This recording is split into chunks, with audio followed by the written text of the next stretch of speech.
Sem delongas, eu quero expor o texto bíblico falando a respeito do aniversário da igreja. Eu estou lá na primeira carta de Paulo aos Coríntios. Nós vamos então pensar sobre a firmeza da nossa fé, uma vez que toda a nossa temática hoje pela manhã é a respeito disso, tá bom? Então eu estou em primeira carta de Paulo aos Coríntios, capítulo 16, o último capítulo que Paulo escreve aos Coríntios. Nós mudamos um pouco aqui a iluminação também do nosso ambiente para não ter sombra nos rostos, e aí nós queremos que você dê um retorno para nós, tá bom? Para ver se deu uma melhorada na nossa transmissão. Para nós aqui, como diria a Vitória, parece que tem dois sóis aqui em cima, né, Vitória? Está bem claro. Então, para nós que estamos aqui, está muito claro para nós, mas nós queremos que você depois dê um retorno também. 1 Coríntios, capítulo 16, 13 e 14. Sairá aí também na tela e você poderá nos acompanhar na leitura. São 2 versos apenas. Diz assim a expressão bíblica, o texto da palavra do nosso Deus. Sede vigilantes, permanecei firmes na fé, portai-vos varonilmente, fortalecei-vos, todos os vossos atos sejam feitos com amor. Repito, sede vigilantes, permaneceis firmes na fé, portai-vos varonilmente, fortalecei-vos, todos os vossos atos sejam feitos com amor. Vamos orar? Senhor nosso Deus e nosso Pai, muito obrigado, Senhor, por essa ocasião em que nós estamos juntos, louvando o Teu nome. Obrigado, Pai, por essa palavra, essa expressão bíblica do apóstolo Paulo, e a nossa oração é que o Senhor fale ao nosso coração e que o Senhor continue a nos moldar a cada dia, Senhor. Fica conosco, é a nossa oração em nome de Jesus. Amém. O tema da nossa reflexão é firmes na fé. Paulo evangelizou e formou essa comunidade de cristãos ali na cidade de Corinto, e nós sabemos o cuidado, o amor, o empenho do apóstolo Paulo para cuidar dessa igreja, para demonstrar o seu carinho e a sua ação pastoral com a sua igreja. É claro que aqui nós temos o relato e temos a expressão bíblica de que Paulo foi o fundador, ou seja, Paulo foi o missionário que fundou essa igreja. No entanto, nós também temos a expressão bíblica de que Paulo foi o pastor. Paulo vai chamar aqueles irmãos de filhos na fé. Ele vai falar que ele foi o pai espiritual que conduziu aqueles nossos irmãos do primeiro século à fé cristã, e assim o apóstolo Paulo tinha muita autoridade ao conversar com aquela igreja. Paulo, inclusive, após sair para outras viagens missionárias e deixar aquela igreja, Paulo envia obreiros para cuidar daquela igreja. Temos o relato de Tito e de tantos outros que vieram a cuidar daquela igreja. Paulo até aqui, nessa carta, falou das dificuldades, falou das lutas dessa igreja, e se você conhece um pouco das escrituras, se você frequentou a escola bíblica dominical, você vai saber que a igreja de Corinto era uma igreja muito difícil, complicada, tinha alguns irmãos com muita imaturidade espiritual. Paulo vai chamá-los de crianças na fé, pessoas que ainda não cresceram. Paulo vai falar de discórdia, irmãos que ficavam discutindo, debatendo vários temas, e inclusive rivalidades. O Paulo vai falar que tinha algumas facções, alguns de Paulo, outros de Apolo, alguns de Pedro, pessoas que faziam facções dentro da igreja. O apóstolo Paulo ainda chega a dizer assim: Cristo está dividido, Cristo foi dividido e está dividido entre vocês, porque vocês estão brigando, estão se degladiando por conta de facções, de homens, e na realidade Cristo morreu por todos. E agora Paulo passa então a exortar a igreja e mostra 5 exortações muito claras, e eu penso aqui que são imperativos que o apóstolo Paulo coloca para nós, 5 imperativos nas saudações finais. Ele está concluindo o seu sermão, concluindo toda a sua carta, e assim ele vai finalizar falando de 5 pontos que a igreja precisava permanecer firmes na fé, precisava se manter firme na presença do Senhor. Tá tudo bem aí, meninos? Tá tudo bem aí. Então, os 5 imperativos vão mostrar para nós como Paulo queria estimular os nossos irmãos a defender o Evangelho e defender um estilo diferente de vida daqueles que não temiam a Deus, daqueles que eram pagãos. Então, Paulo queria que os cristãos de Corinto tivessem uma postura completamente diferenciada. Por quê? Porque a cidade de Corinto era uma cidade muito complexa, tinha muita influência do paganismo e certamente aquelas pessoas que adentravam a igreja, que se convertiam, precisavam então demonstrar uma nova postura, uma nova visão de vida. Então Paulo aponta para esses 5 princípios, 5 imperativos, 5 ações que eu quero trabalhar com vocês e mostrar a essência do Evangelho por detrás de todos esses conceitos e de como nós podemos ter uma vida firmada na fé, como é o nosso tema, firmes na fé. Em primeiro lugar, o apóstolo Paulo fala de um conselho: sede vigilantes. Então, vigiar é estar alerta, manter-se desperto. Então, um mandamento cristão que deveria ser um hábito, nós deveríamos manter a vigilância o tempo inteiro, deveria ser normal para um cristão a vigilância. Jesus nos ensinou muito a respeito da vigilância. Jesus falou em vários momentos: vigiar e orar, e então nós precisamos dessa urgência na vigilância, nós precisamos tomar muito cuidado com a vigilância da nossa vida, e aqui Paulo fala desse estilo de vida marcado pela vigilância, ou seja, um discípulo de Jesus, ele tem que vigiar o tempo inteiro, tem que vigiar a todo instante, porque nós recebemos ataques a todo momento, nós conhecemos a natureza do nosso coração, sabemos que o nosso coração é pecaminoso e assim precisamos tomar cuidado com o nosso coração, porque por várias vezes e por vários momentos o nosso coração nos trai, e é muito complicado quando nós ouvimos as pessoas falando assim: olha, o meu coração está em paz. E a pessoa então vai tomar decisão baseada em seu coração, e às vezes eu fico preocupado com isso, porque nós conhecemos a natureza do nosso coração. Mesmo que o seu e o meu coração estejam em paz, nós precisamos de vigilância. E Paulo aqui não estava tratando de algo momentâneo, de algo determinado por um momento específico, de algo que era para aquele exato momento. Não, o apóstolo Paulo está falando que essa vigilância deveria ser uma vigilância duradoura, ou seja, deveria ter um estado duradouro, deveria permanecer. Então a vigilância não deve fazer parte de alguns momentos da nossa vida, da vida do cristão, mas deve fazer parte de um estilo de vida na nossa caminhada. Paulo exorta os nossos irmãos a permanecerem atentos às ciladas de Satanás. Fiquem vigilantes, porque Satanás, o vosso adversário, está lançando setas, e também a vigilância relacionada aos sinais do tempo. Então eu fiquei pensando nessas duas possibilidades, nessas polaridades. De um lado nós vigiamos porque o nosso inimigo não para, não cessa, cria armadilhas, lança setas malignas sobre nós, e do outro lado nós podemos pensar que nós precisamos nutrir em nós essa vigilância, porque os sinais do tempo cada vez mais se apresentam. Então, de um lado nós precisamos vigilância para tentar entender ou ter discernimento dos sinais do tempo, de entender o momento que nós estamos vivendo, e cá entre nós não tem sido fáceis os momentos que nós estamos passando, e nós precisamos então de muito discernimento, precisamos de muita vigilância para entender o que Deus está querendo tratar conosco, tratar com a sua igreja e mostrar ao mundo a sua grandeza, o seu poder, e falando ao mundo através do sofrimento, chamando a humanidade para o arrependimento. Ao passo em que também precisamos da vigilância para não cairmos nas armadilhas e nas ciladas de Satanás. Nós não podemos dormir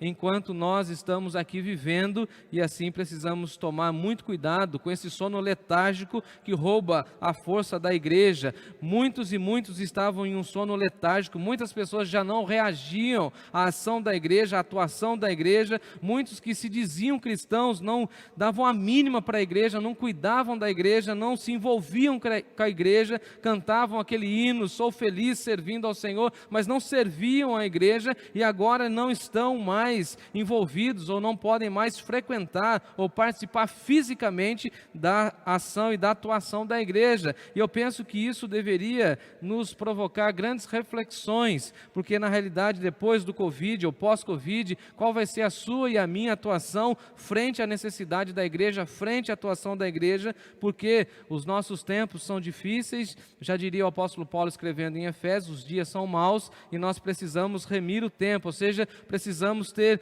muita qualidade no nosso tempo, qualidade de gestão do nosso tempo, para que nós, então, venhamos a cuidar melhor do nosso tempo. O apóstolo Paulo escrevendo aos Efésios vai dizer uma frase que eu acho incrível: desperta, ó tu que dormes, levanta-te dentre os mortos e Cristo te iluminará. Tem muita gente que está dormindo e o apóstolo Paulo está chamando a gente para o despertamento. Então desperta, ó tu que dormes. Você que está dormindo, você que estava dormindo antes do Covid, agora pós-Covid, eu quero que você volte para a igreja completamente acordado, ativo, por dentro de tudo aquilo que a igreja está fazendo. Eu quero que você se envolva. Esse é o meu clamor. E para que nós fiquemos firmes na fé, o apóstolo Paulo fala que nós precisamos dessa vigilância. Então, se você não vigiar, você vai dormir.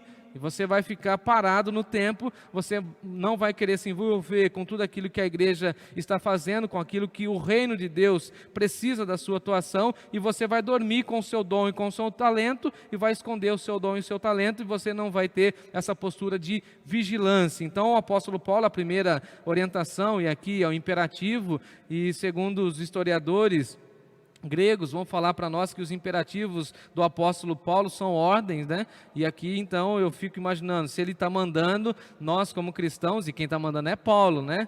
Convenhamos, se Paulo está mandando a gente ter vigilância, nós então precisamos valorizar e aprender a vigilância. Jesus, na parábola da figueira, por exemplo, ele vai exortar os seus discípulos a ter a vigilância. Ele fala o seguinte: vigiai, porque não sabeis o dia em que vem o Senhor. Nós não sabemos o dia em que vem o Senhor, e por isso nós precisamos de vigilância.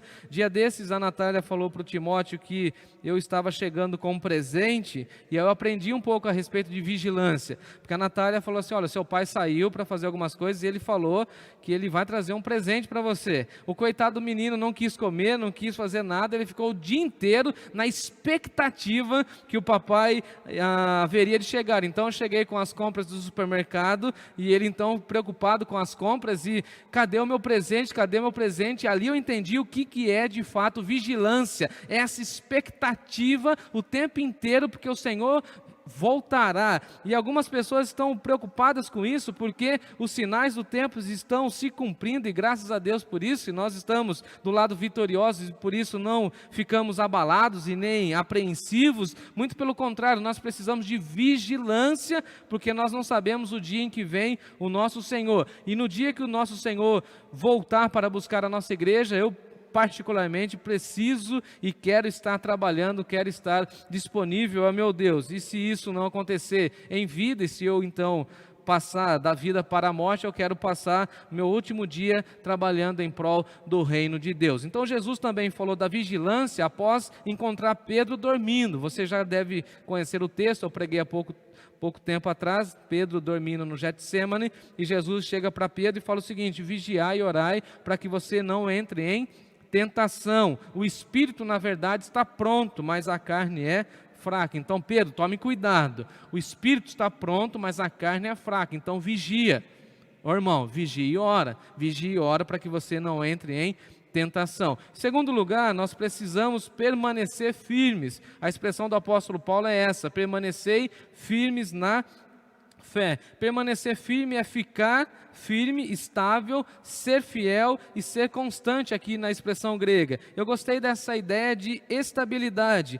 e aqui Paulo está exortando os coríntios a permanecerem firmes na fé. Paulo está falando que um cristão deve ficar firme na fé, deve mostrar estabilidade, deve mostrar que ele está completamente firmado na fé e que a sua caminhada é uma caminhada de fé. Então ele caminha por fé, ele anda por fé e ele está firmado nessa fé que ele tem em Deus. Não pode ser uma fé vacilante, oscilante. A fé do cristão deve estar fundamentada em Jesus, essa rocha inabalável, e assim o cristão deve permanecer firme na fé e não ter um momento de fé. É muito engraçado como as pessoas têm momentos de fé, mas não querem ficar firmes na fé. E aí algumas vezes a gente fala o seguinte, até relatando de algum irmão, de alguma irmã: nossa, aquela pessoa já foi muito firme na fé. Por quê? Porque essa pessoa vive momentos de fé e não fica estabelecida ou bem fundamentada em cima da rocha que é o Senhor Jesus. Então Paulo está falando que o alicerce da nossa fé deve ser o Senhor Jesus,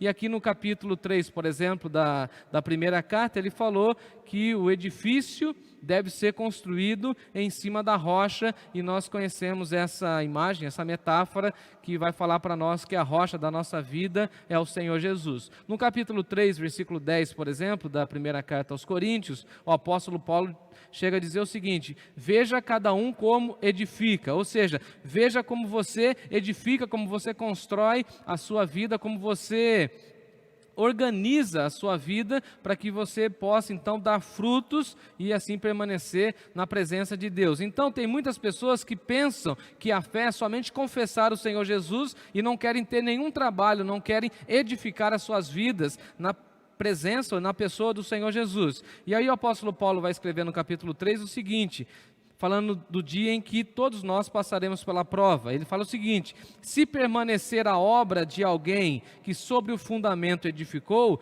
esse receberá galardão. Então haverá um momento em que nós seremos colocados à prova e tudo aquilo que nós fundamentamos e edificamos sobre a nossa vida estará em xeque. E assim, a casa que foi bem edificada, a vida que foi bem edificada em Jesus, permanecerá. E nós conhecemos a parábola que o Senhor Jesus contou para nós. Uma pessoa constrói a casa na areia e outra constrói na rocha. A da areia vai cair, grande vai ser a sua ruína, e aquele que constrói na rocha permanecerá. Aqueles que construíram a sua vida antes do Covid em Jesus estão passando pelo Covid com a sua fé bem fundamentada e fortalecida, e nós receberemos o galardão. E você pode aí falar assim: glória a Deus, amém. Opa, opa. Agora, quem não tinha essa fé bem fundamentada, bem estabelecida, agora passa por um momento de grande instabilidade. E é isso que o apóstolo Paulo está querendo combater conosco. Pensando no aniversário da nossa igreja, quando nós completamos 11 anos, nós precisamos firmar a nossa fé e fundamentar a nossa vida no alicerce que é Jesus Cristo. Se a igreja é dele, se ele é o cabeça, nós precisamos permanecer firmes na fé. Olha que incrível, não é confessar a fé em Jesus, é permanecer, porque tem muita gente que fala, que faz a profissão de fé, mas não permanece, e o verbo aqui permanecer é muito forte. Concluindo o raciocínio de Paulo: se permanecer a obra de alguém sobre esse fundamento que edificou, esse receberá galardão. Mas se a obra de alguém se queimar, sofrerá ele dano. Então aquela pessoa que construiu a sua casa, não na rocha, mas com palha, com feno, com outras coisas que não é substancial, sofrerá ele dano, mas esse mesmo será salvo, todavia, como através do fogo. E aqui Paulo está retomando o conceito de Jesus, quando Jesus fala de permanecer nele, e vai usar a ideia da videira e do galho, né, dos ramos, da videira e dos ramos, para falar dessa permanência. A expressão de Jesus vai refletir muito sobre a condicionalidade da permanência, e está falando o seguinte: nós não precisamos ou não podemos simplesmente crer no Senhor Jesus, mas nós precisamos permanecer. Guarde isso. A fé cristã não é somente crer em Jesus, mas é também permanecer. Disse Jesus: permanecei em mim e eu permanecerei em vocês. Então, ao passo em que nós estamos ligados e nós permanecemos ligados em Jesus, ele permanece ligado a nós. E isso é muito interessante, porque o Senhor Jesus complementa: se permaneceres em mim, ligado em mim, e as minhas palavras permanecerão em vocês. Então, como nós teremos a palavra de Deus em nós se nós não estivermos ligados, ou se nós não permanecermos com a nossa fé fundamentada em Jesus? E o Senhor Jesus ainda diz assim: se vocês estiverem ligados a mim, se vocês permanecerdes em mim, eu em vocês, a minha palavra estará no coração de vocês, e vocês pedirão o que vocês quiserdes e vos será feito. Então, há uma ligação muito clara de que nós precisamos permanecer em Jesus, Jesus permanece em nós, e tudo aquilo que a gente pede, Deus concede de acordo com a sua vontade. Então, Jesus se compromete com aqueles que permanecem com Ele, daqueles que não abandonam, daqueles que permanecem firmes na fé, firmes na fé no Senhor Jesus. Então, a segunda orientação, a segunda dica, eu diria, o segundo mandamento, a orientação de Paulo é permanecer firmes na fé. E essa é a minha pergunta: como que está a sua fé? Você permanece firmes na fé? Você permanece completamente alicerçado na fé que há no Senhor Jesus? Terceiro lugar, portai-vos varonilmente. E aqui, quando eu li essa expressão, a primeira vez, é claro que eu falei assim, nossa, se um dia eu ler esse texto e explicar esse texto, o pessoal que lida aí com a questão de machismo vai falar assim, nossa, como o apóstolo Paulo é machista, está usando uma expressão varonilmente, falando do varão. E eu já imaginei o discurso ao contrário, né? A reverberação da minha voz. Aí eu fui atrás da expressão e daqui a pouco eu explico. Paulo agora está falando do testemunho dos irmãos de Corinto. Paulo está falando que os cristãos têm que ter uma postura diferente na sociedade. Paulo aqui está falando da postura, ele está falando assim, portai-vos com varonilidade. E isso para mim é bem difícil de falar, né? Minha língua trava. Paulo aqui está combatendo a infantilidade espiritual. Se a gente pudesse traduzir numa linguagem mais contemporânea, Paulo está dizendo assim, portai-vos com maturidade. Essa expressão assim, varonilmente, tem a ver com maturidade. Então Paulo está combatendo a infantilidade espiritual. Eu não sei se você já se deparou com alguém que se diz cristão, mas que tem uma postura completamente infantil diante da vida, uma pessoa que não tem estabilidade ou instável, uma pessoa que não tem equilíbrio, uma pessoa que é infantil, simplesmente é infantil. Tem idade, mas não tem maturidade de vida. Não sei se você já se deparou com pessoas assim, é isso que Paulo está falando.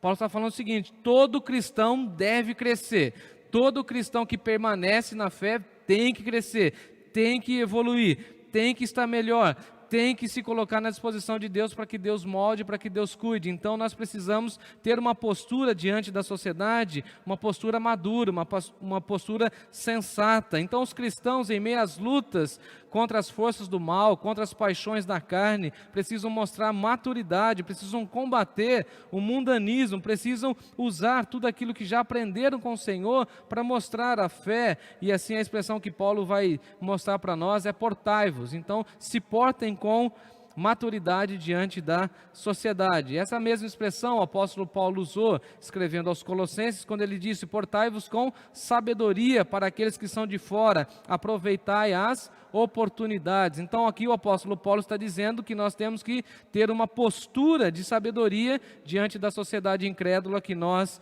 vivemos. Eu não sei se você já acompanhou, eu quero crer que sim, de gente falando mal da igreja, gente falando mal da ação da igreja no próprio Facebook dela.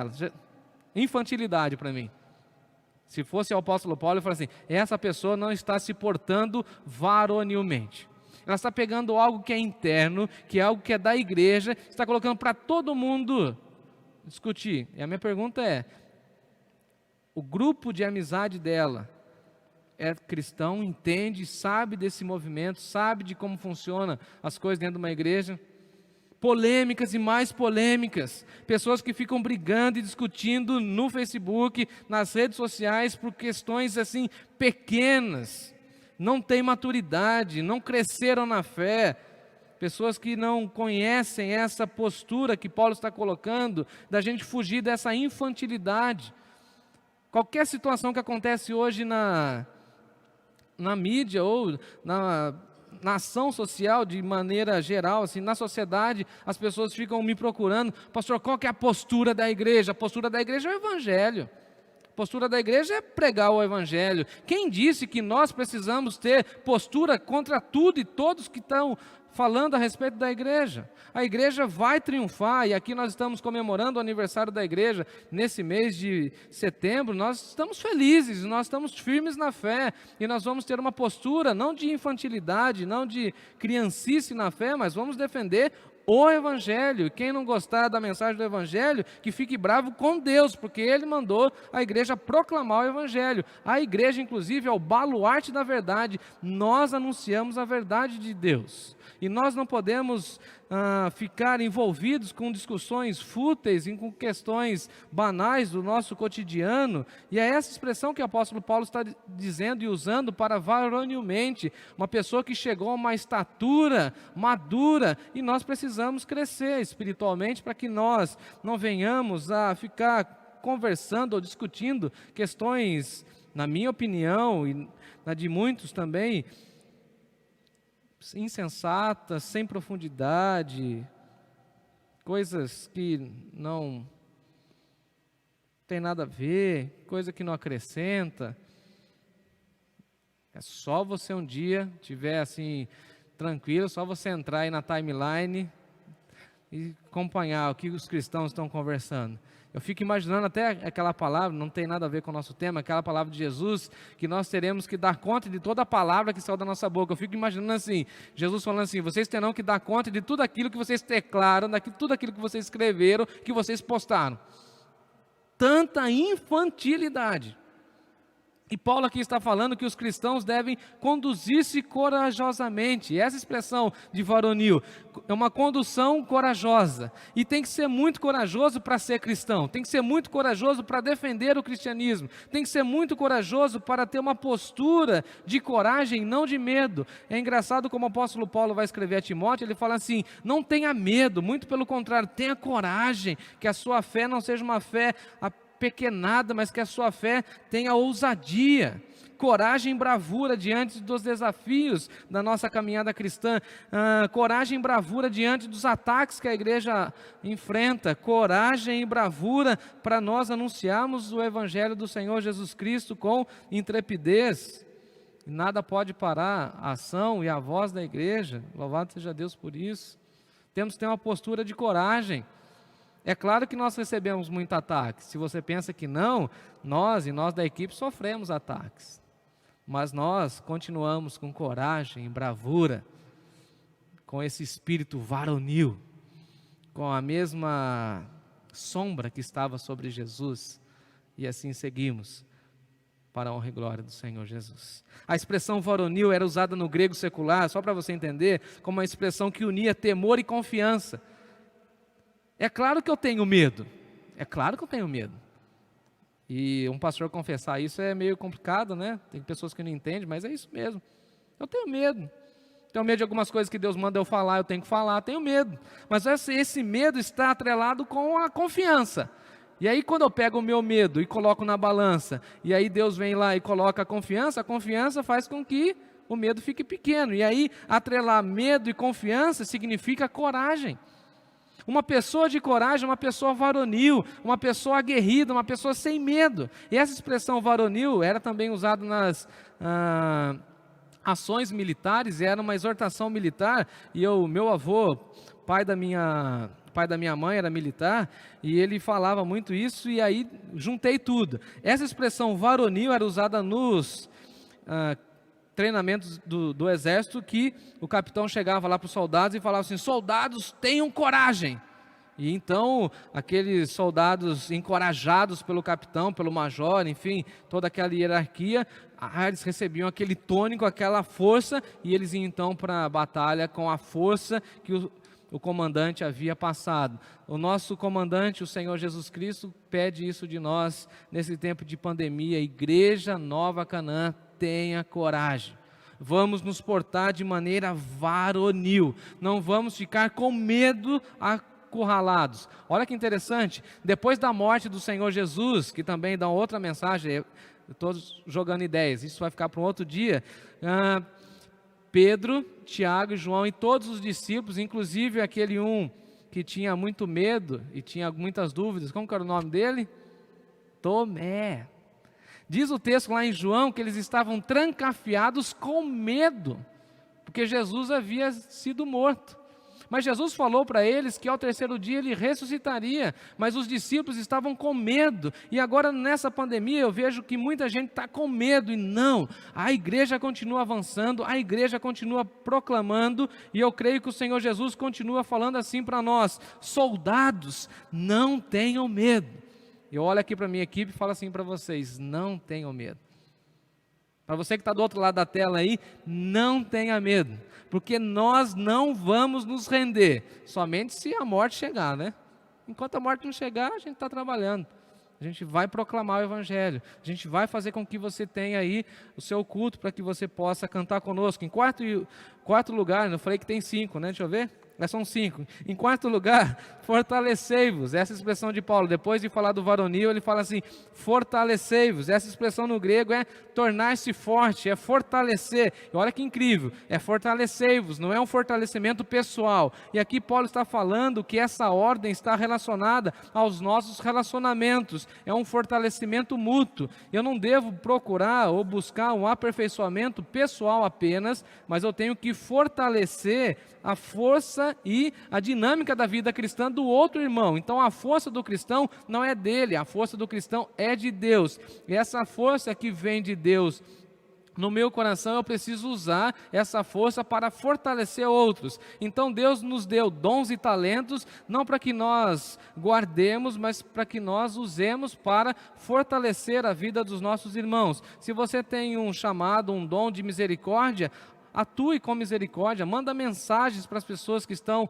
carentes, estão isoladas, para as pessoas que estão enfermas, para as pessoas que estão trabalhando, manda uma mensagem para a nossa equipe, manda um abraço para nós aqui, nós vamos ficar felizes. Eu vou ficar feliz aqui, ó, receber uma mensagem no meu celular assim, pastor, prega aí que nós estamos junto com você em oração. Eu vou ficar muito feliz, a nossa equipe também. Ou seja, vamos usar os nossos dons e talentos para fortalecer a igreja. Se você percebe que um irmão ou irmã não está entrando aí no chat, que você está achando que ela está distante desse tempo da nossa transmissão, que é um tempo difícil, um tempo de distanciamento social, entre em contato. Aqui no capítulo 12, o apóstolo Paulo fala do uso dos dons e dos talentos. Ele vai falar que os dons são dados por Deus para estimular o crescimento da igreja, e vai falar para nós que o corpo precisa de todas as juntas trabalhando. Então nós precisamos ter esse tempo e esse entendimento, eu diria, de que nós precisamos fortalecer os nossos irmãos.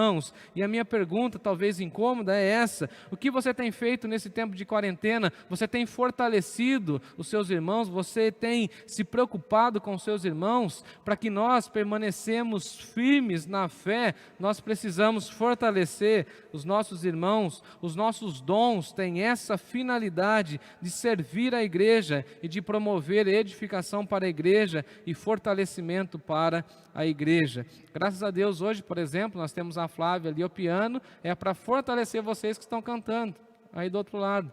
A Vitória está aqui para fortalecer vocês cantando do outro lado. Temos a equipe à mesa para fortalecer vocês que estão aí cultuando do outro lado conosco. Em quinto e último lugar, fazer tudo com amor. E a expressão que Paulo usa aqui para amor é ágape, é o amor sacrificial. Tudo quanto nós viemos a fazer, nós devemos fazer com o amor. O cristão foi alcançado pelo amor e assim esse amor invade o seu coração. Ele entende que ele só pode amar porque ele foi amado primeiro, e o cristão faz ou deveria fazer tudo a partir do referencial do amor. Então tudo aquilo que a gente vai fazer na nossa vida, seja na igreja ou fora da igreja, deve ser pautado pelo amor. O amor é a motivação cristã para todas as ações da nossa vida, e essa é uma das preocupações do apóstolo Paulo para com a sua igreja. Eu gosto daquela expressão quando o apóstolo Paulo escreve aos Colossenses, quando ele diz: tudo quando fizerdes, fazei-o de todo o coração, como para o Senhor e não para com os homens, cientes de que receberão a recompensa do Senhor, a herança que vem do Senhor. No seu trabalho, faça tudo com amor, faça tudo de primeira qualidade, para que você possa ser uma pessoa completamente vista como uma pessoa que faz tudo com o amor. O amor exige essa nossa excelência. Eu estou concluindo, e aqui fiquei pensando nos atributos de Deus. Alguns deles, e alguém pode me ajudar aí. Onipotente, tem todo o poder. Me ajudem aí. Onisciente, vê tudo. Fala aí, Du. Onipresente, Deus está em todos os lugares. Já o amor, eu gostei dessa expressão que eu estudei no grego. O amor é onipenetrante. Olhem, onipenetrante, ou seja, o amor penetra em todas as áreas da vida humana. Então o que Paulo está falando é o seguinte: tudo que vocês vão fazer, façam com amor. Deixa que o amor penetre em tudo que vocês vão fazer. Seja uma palavra, seja um canto, seja uma mensagem, seja uma comida, seja uma visita, seja uma ligação, seja uma gravação, seja o seu trabalho.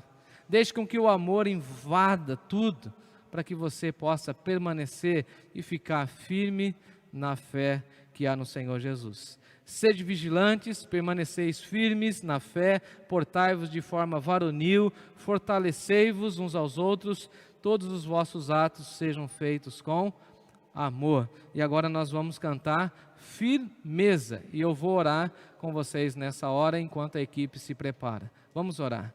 Senhor nosso Deus, nosso Pai, pedimos que o Senhor fortaleça a nossa igreja. Nós queremos e desejamos permanecer firmes na fé. Queremos, ó Deus, que a nossa vida e todo o nosso trabalho seja feito com amor para a honra e glória do Teu nome. Queremos, ó Deus, passar pela quarentena e queremos permanecer firmes, alicerçados em Jesus, trabalhando para Jesus e envolvidos na obra de Jesus. Fica conosco, Senhor Deus, nesse aniversário da nossa igreja. Abençoe os nossos irmãos e irmãs da Igreja Batista Nova Canaã. Cuide da nossa equipe também, Senhor. É a nossa oração de gratidão e o nosso desejo íntimo é permanecer firmes na fé no Senhor Jesus. Que os nossos olhares estejam fixos nele, autor e consumador da nossa fé. É no nome dele que nós oramos. Amém. Amém.